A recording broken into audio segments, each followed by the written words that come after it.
സുൽത്താൻജി, പണ്ടേ ഞാൻ ഓർക്കുന്നുണ്ട്, അമ്മ ഒരിക്കൽ എന്നെ, നിങ്ങളുടെ അമ്മയെ ഒരിക്കൽ എന്നോട് പറഞ്ഞിട്ടുണ്ടായിരുന്നു നിങ്ങൾക്ക് എന്തോ ചെറുപ്പത്തിൽ വലിയൊരു ആക്സിഡന്റ് പറ്റിയിട്ടുണ്ടെന്ന്.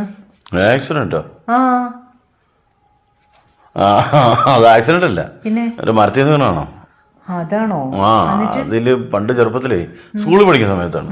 ഈ ശനിയാഴ്ച ഞായറാഴ്ചയൊക്കെ നമ്മുടെ ആ അമ്പലത്തിന്റെ അവിടെ ഒരു വലിയ ആഞ്ഞിലിപ്പില്ലേ, അതിനകത്ത് അതിന്റെ ചക്ക പിടിക്കുന്ന സീസണില്ല, ആഞ്ഞിലി ചക്ക പിടിക്കുന്ന സീസണിൽ ഞങ്ങൾ എല്ലാത്തിനകത്ത് വലിഞ്ഞു കയറും.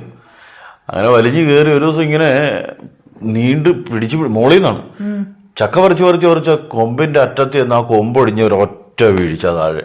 എന്നിട്ട് മേളിന്ന് ഇത്രയും മേളിന്നോ? ഓ, നല്ല ഹൈറ്റിൽ നിന്ന് താഴെ വീണു. അത്രയും മേളിന്ന് വീണിട്ട് എന്തെങ്കിലും പറ്റിയോ അതോ നിങ്ങൾ രക്ഷപ്പെട്ടോ? എന്നിട്ട്